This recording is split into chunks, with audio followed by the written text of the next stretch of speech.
Hey everybody, this is Strict9 with Strict9 GP, and welcome to episode 8 of my Out of the Park Baseball 18 playthrough with the Philadelphia Phillies. We're now at the AllStar Break, and a lot's happened in the month or so that I've simmed offline, and we'll go over some of that, my performance and the rest of the league, and we'll look at the AllStar Team roster and see who made it and who didn't, see if there are any surprises. The biggest surprise for me is how poorly we played after that great start, especially in May when we were 17 and 11. June was a rough one. We were 11 and 16, and we're 9 games into July, and we're already 4 and 5. So we've definitely fallen off the pace. We are currently tied with Atlanta. Surprise! They've gained ground on us, and they're starting to pick up and have a good year. Miami struggling still, Washington struggling. So overall in the East Division, there's not a lot of room between the first place team and the last place team, but it looks like it might be a 2-team race if this is going to keep up between us and Atlanta, and hopefully I can hold them off. In terms of what's happened, I really haven't been able to pinpoint it. I haven't had any major injuries since the last time we stopped the sim. Overall, my pitching staff is still doing pretty well. There's some statistics here where we've lost ground, but overall, our starters ERA is 4th in the league. Our bullpen has picked it up. They're now 8th, and I think at one point they were 11th or 12th. Offensively, I think that's probably where we've struggled the most. I've noticed several games like where we're only scoring 1 run. We've been shut out a few times. Batting average, which was at one point 1st in the league, we're now 6th. Slugging percentage is really down. We don't have a whole lot of home runs, 13th in the league. That's something I really need to work on, and I'm hoping some of the guys will pick it up. Looks like Ochoa, who's one of my bigger home run hitters for the last few years, he's starting to get hot, I hope, and maybe we'll turn it around. But looking at the league overall, Milwaukee's still hot in the Central Division. I think they're probably going to lock that one up early. In the West, San Francisco's picked it up. San Diego, more than likely, the three playoff teams will probably come from the West if this keeps up. Cincinnati's got an outside chance, but I really think San Diego, who's been strong for several years, and San Francisco, who picked up a lot of good players in the offseason, I think they're going to have a good run and finish up strong. Tampa Bay's still playing tough in the American League East. Cleveland gained a little bit of ground since last time over Detroit and Kansas City. And then Seattle have come out of nowhere, really, and overtaken Houston, who's starting to struggle. They were playing well over 600 for the first 2-3 months of the season, and now they're down to just 10 games over 500. In terms of individual performance, the guy who I talked about a lot last time, Juan Aranda for Baltimore, who at one point was on pace for like 90-plus home runs. He was on pace for 80-something home runs the last time we looked at him. He's slowed down a little bit. He's still having a great year. Leads the league in home runs and RBIs. He's on pace for 70 home runs, though, and still batting over 300. So he's still on pace for a monster year if he keeps it up. Looks like Selway's still doing good in strikeouts for the American League. Good pitcher for Kansas City. In the National League, Gabriel Guerrero has almost jumped up there with Aranda. He's at 36 home runs right now and on pace for 64. And this guy's been one of the best players in this playthrough, no doubt. He's starting to show, he's 34 years old. I don't know how much longer he can keep this up, but he's 5-star for my scout and OSA, and he's just a perennial all-star. He's won the MVP once. He's on pace to do it again this year. He's having a monster year, and he's considering he didn't break into the league until he was 25.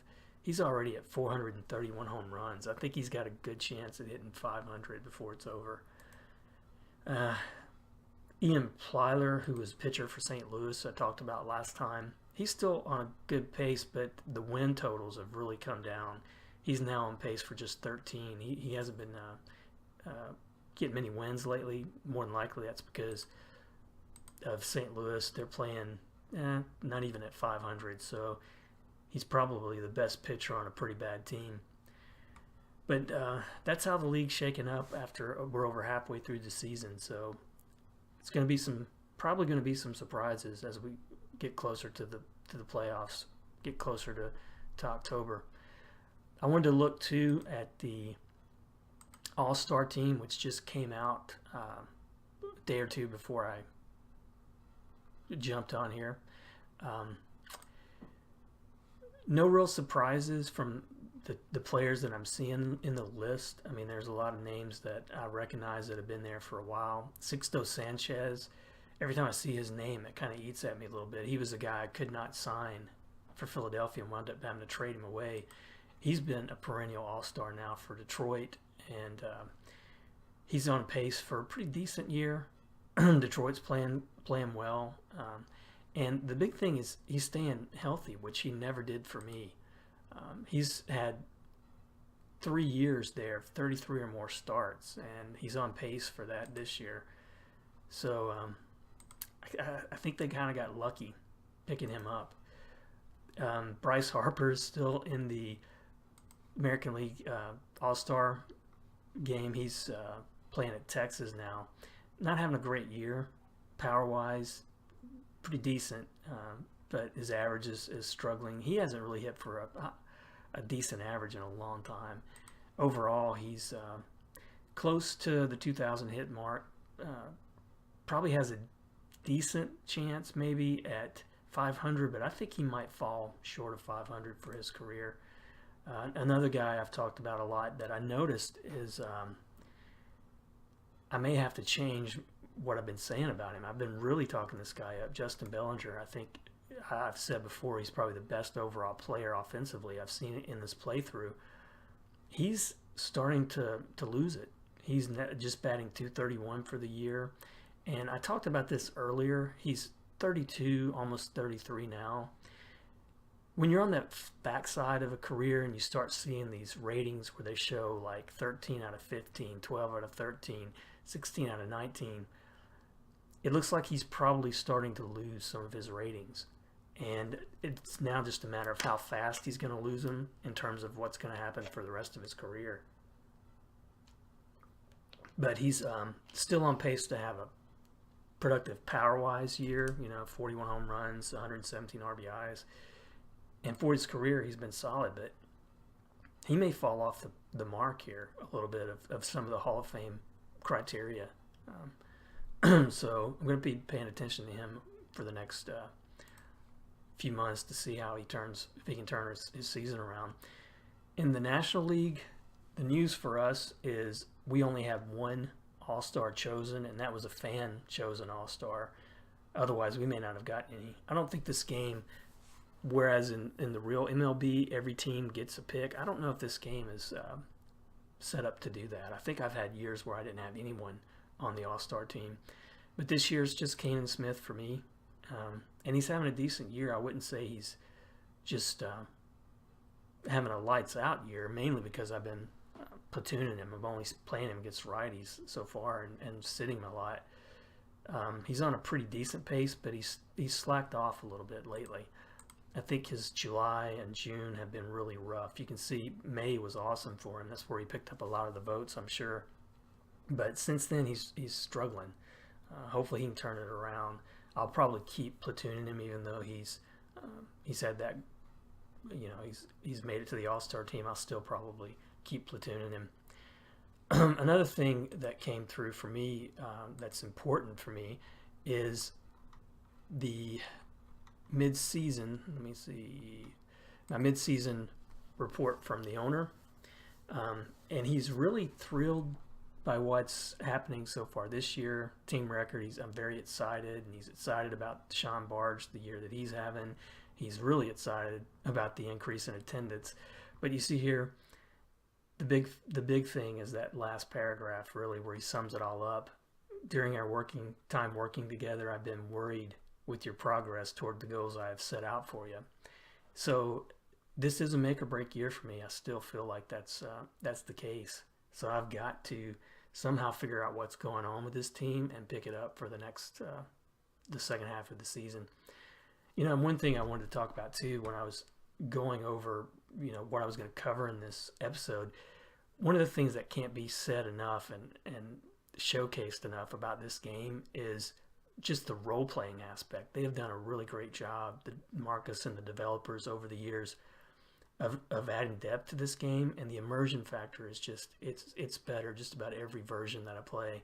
And it's stuff like this that really gets me coming back to this game. I know it's really, if you're just watching this because you're not familiar with out of the park baseball, or if you think like you've heard about 19 coming out and you just want to see what the game's about, if you're a baseball fan and a computer gaming fan, especially a role-playing game fan, one of the things I'm playing, I'm late to it, but one of the other games that I'm playing right now is Witcher 3 on Xbox, because I love role-playing games. I just don't have a whole lot of time to play games much anymore.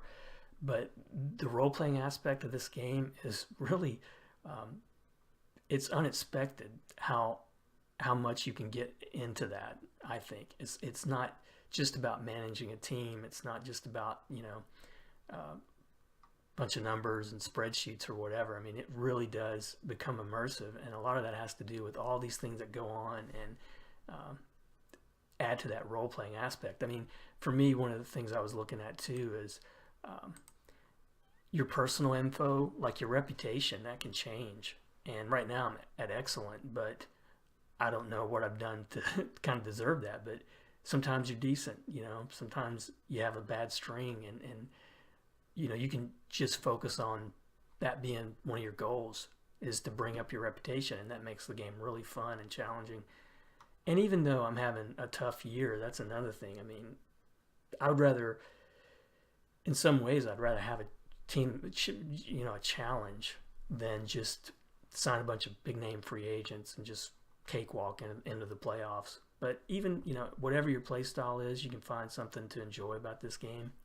And that's something I just wanted to highlight, the idea that it really does play kind of like a role-playing RPG baseball game, after a while. But hey, that's enough for the gratuitous plug for the week. So we looked at the All-Stars. Another thing I wanted to look at was the transactions, because I made a few, I think. Let's go back to June, which is where I left off last time. Had a few injuries, but knock on wood, nothing major has really happened injury-wise. But I did make a trade, and it was for Kumar Rocker, who I talked about. He's in his free agent year. He started out, I was hoping that he would have a good year. His numbers weren't that great or that bad for me, but he was injured most of the first 3 months of the year. And so on a whim, I just said, maybe it's time, even though it's June early, I'm going to send him out there and see what kind of offers I get. And I got a pretty decent pitching reliever who can also start, emergency start if I need to. But he's 4-star overall, 4 potential from my scout, and 3.5 from OSA. But his numbers are good, and he's not been too bad since I picked him up. I traded with Washington. Another thing I don't like to do is necessarily trade in the division, but this guy's got pretty decent numbers, high strikeout, low whip. So I needed some depth because I had one guy who just really wasn't doing too well. I think it was Hector Perez, who I sent back down to the minors. I didn't think he was really going to do that much for me, and I think Alex Kane, who I picked up for Rocker, was a better pick. I was able to sign all my draft picks, so that was cool. And then in July, earlier this month, I locked up one of my best players, although he's struggling a little bit, but Juan Ochoa, who has been an All-Star a couple times, was Rookie of the Year. I'm hoping he can turn it around still, but I tried to sign him to a pretty long-term contract, but he wouldn't go for it. But I just went in and, for the heck of it again, just said, I wonder what he would take for an extension right now. and he was only wanting $6 million a year, I believe. And I figured, wow, I think that's a good deal. The guy's still 27, and he's still rated 4-star by my scout and OSA. He's got great power. He's just had an off year, I guess. The last couple years have been a little off for him, but he's still productive. And I took a gamble on it, but the problem was he would not go for long term. It's odd. I don't see that much in this game, but I offered him a 4-year contract, and he came back, counter offered. Just he was fine with the salary. He just only wanted 1 year. He didn't want to get locked up. So I went ahead and went for that, and it was good for the fan interest because he is a fan favorite, and my interest went up as soon as I signed him. So that's good because one of my goals for my owner is to increase attendance, so that I hope that helps. But since I signed him, I've noticed he's starting to play a lot better. You look at his July, he's in 8 games, he's got 4 home runs, 10 RBIs, batting .379. So this guy, if he turns it around, he can be hot. I've seen him a couple of years ago. He won, I think, 2 or 3 Players of the Week in the month of September. He was just on fire. So he's got the potential to be streaky, but when he gets hot, he's a dominant offensive player. So let's go ahead and I'm going to get to the All-Star game. Sorry, my voice is cracking. I'm going to get to the All-Star game and see who wins. Looks like the American League won in a tight race. Looks like the box score. Lanier, don't recognize him. Tatis, if you say it that right, he's having a good year, and he had a good game in the All-Star game. Lara, big pinch hit home run, looks like. And Smith, is he in here? My catcher, he pinch hit, played a little bit. He was 0 for 2. Left 3 guys on base. But Juan Aranda, he had a great All-Star game. 2 for 3, scored a run. And player of the game was Luis Lara. Even though looks like National League lost, he still got the player of the game. So I'm going to, man, now I'm getting some injuries in my minors. I'm going to play a few games ahead. I think the next thing I'm going to have to worry about is what kind of trades I can do to get things turned around. Atlanta made a deal here. Bobby Dalbec. He's been in the league for a while. Atlanta traded him for, because Netsoff, one of my old pitchers. He's another guy I couldn't sign, and he signed a big contract with Cleveland, but he was injured all of 2027, and that was my problem. That's why I didn't sign him long term. He was just so injury prone, but you can see his numbers in strikeouts. He led the league when he was with me in 2024. He had 246 the last year he was with me, but Atlanta picked him up.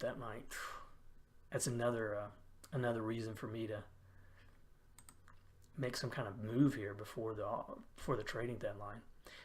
I'm going to look too.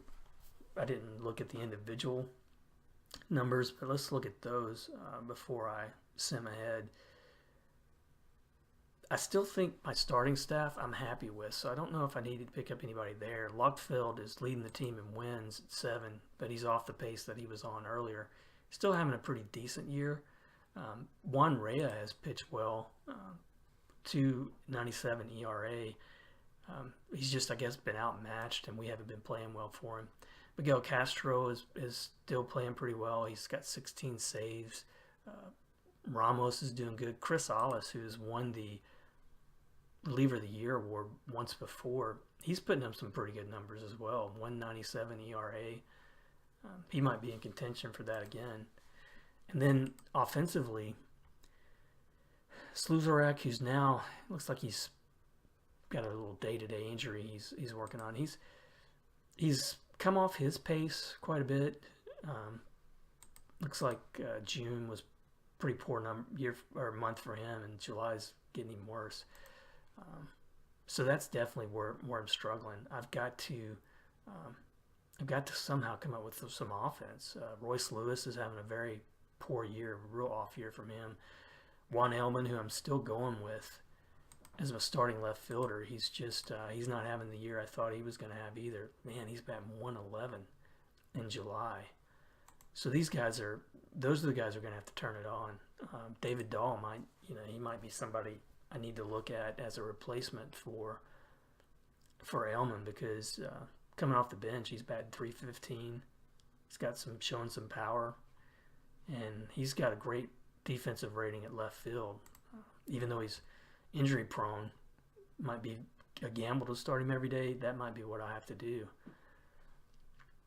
But let's get to some games here. We're going to be playing San Diego, so that's going to be tough. And it looks like I lost a guy for 5 weeks in the minors. Astros and Nationals make a big deal. I would say a big deal. It's a one-star player. But Washington gave up a pretty decent pitcher for him, a 3-star for that guy. So they were probably wanting to get rid of maybe some salary. Not sure. Sam Kaufman out for 3 months. I'm really starting to see a lot of minors injuries right now, because a lot of those short season teams are starting to play, and I do have it turned on to notify me when I get any kind of injuries. I'm really a control freak at this game. I like to have my hands on pretty much every aspect of it. I've tried I've played through some playthroughs where I'll be just the GM or just the manager, and I haven't really had as much fun. I like to have the control over everything. So here we are. We're starting back after the All-Star game. First game against San Diego. We are at home. And hey, it's a shutout. And another injury there, but a short one. 3-0 win over San Diego. Atlanta must have won their game too. They're keeping pace. Ochoa had a good game, another home run for him. So he's starting to pick it up. Scissorek, a good game. And Rhea, who I mentioned having a good year, he's solid in this game. 8 innings, no runs. Castro picked up his 17th save of the year. Hey, Belt. Brandon Belt's still playing. He's having a pretty good year for him. His average is up to 254, but he just got his 2000th career hit in the majors. Seth Romero out for Houston. That's a big trade, or a big blow for them. He's out for the rest of the year. He's one of their better pitchers right now. So come on, guys, let's keep the winning. Another win. Looks like we squeaked one out in extra innings. Vargas had a tough game. White looked good. Ochoa again, 2 for 4, 2 runs, 3 RBIs, and he got 2 home runs in the game. So he's knock on wood. Let me hope that he keeps that up. Gowdy, not a great game. Gosh, he's just up and down. But Castro hung in there and picked up his 5th win of the season. Alice got the hold. So we're gonna at least we're gonna win this series against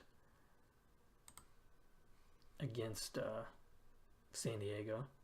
Andy Allen, he's having a good year. 9 wins, 2 losses, a 2.36 ERA, and I think that might be one of the reasons Seattle's doing so good.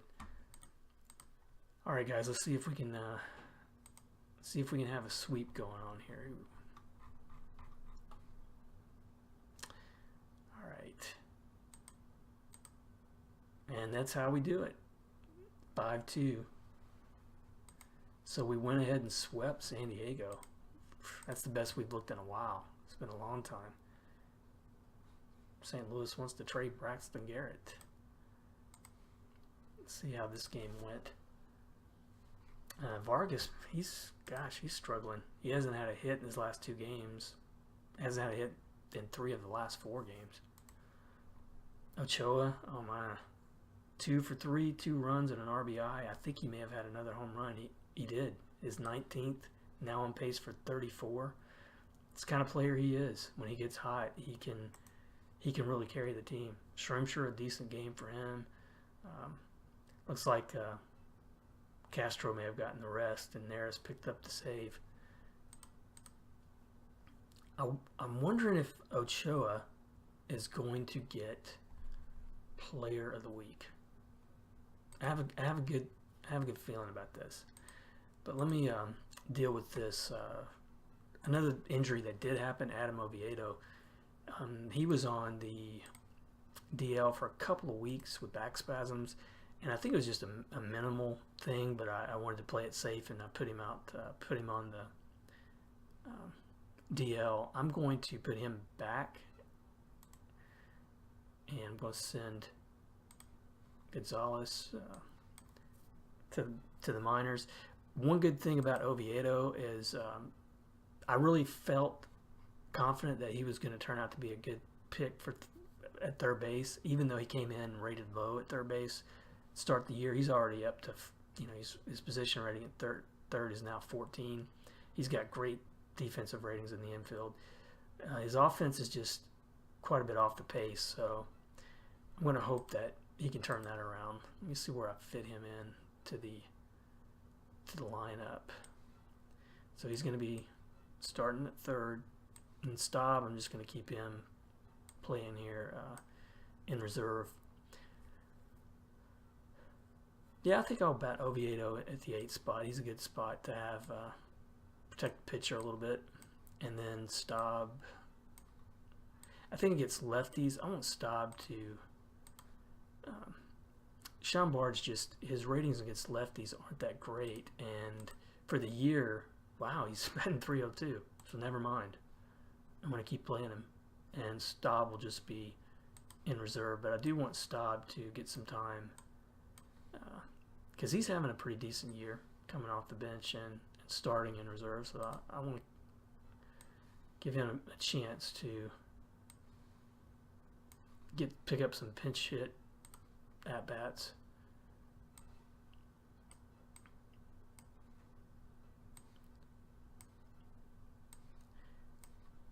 And he's got okay speed too, so I like putting him in there as a pinch running option.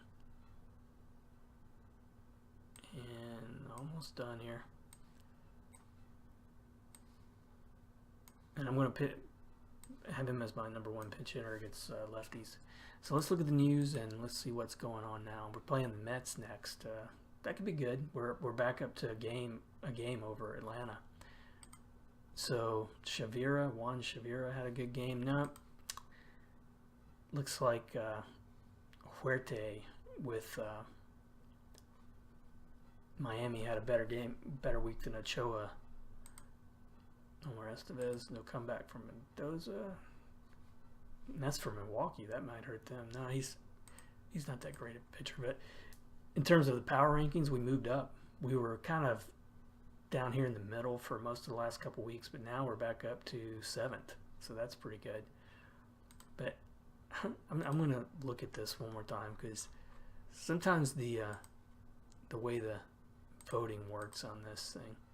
So his last week, man, he'd be bat at 500. Oh well. I'm going to finish this series with New York, and then I'll probably leave it there because I don't want to get too long on the episode. Let's see if we can keep the wins coming. Now, looks like we were playing a tough pitcher there, though.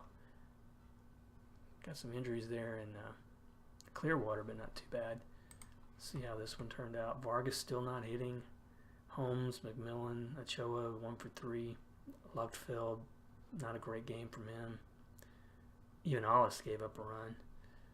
So let's see if we can bounce back and at least win the series.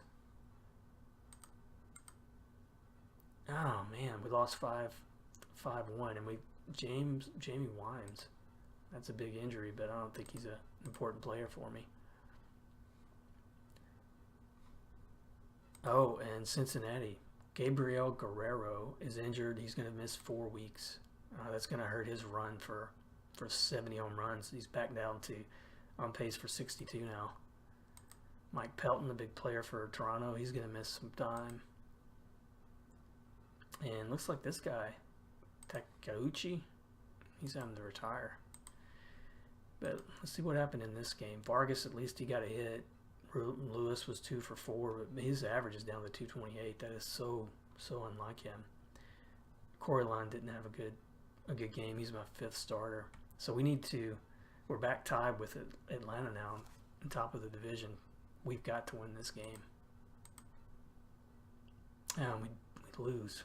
Looks like Atlanta lost too, but that's the way the season's been. Win 3 in a row against a good team, and then at home lose 3 to one of the poorer teams in the division. So now Ochoa's 0 for 3, so he didn't have a good game. And Rhea, wow, he was rocked. He gave up 6 runs in 4 1/3.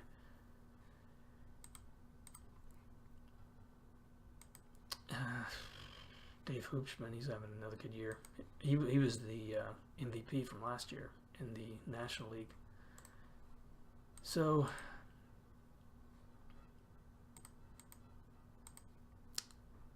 we are definitely going to have to make some moves here. And we're about to play St. Louis, and we're going to play against Plyler. Let me give that a shot. Let me see how we can match up against him, because that'll be a good test for us. We're back to a half game over Atlanta. We lost 2-3. That's a tough game to lose. So Atlanta's a half game up on us. On the road, Sluzorek had a decent game. Looks like Ochoa had another home run. He's up to 20 for the year. Gowdy didn't pitch a bad game, but Castro blew it in the 9th. Not good. And now we go against Plyler. I'm going to have to say the odds are not good here. Oh, we won 6-5. That's probably why I don't bet that much. 6-5. How do we do this? Lewis 2 for 5. Elman 3 for 3 with 2 runs. That was good for him. Looks like McMillan, a backup catcher, had a good game. Castro picked up his 18th save, but once again he gave up a run. Shrimsher, not a bad outing for him. So now maybe we can pick up this rubber game here. Nope, we lose 1-5. So we are getting closer and closer to blowing the lead that we had. Not much happening here. A few guys with 1 hit. Lochtfeld, another bad game for him.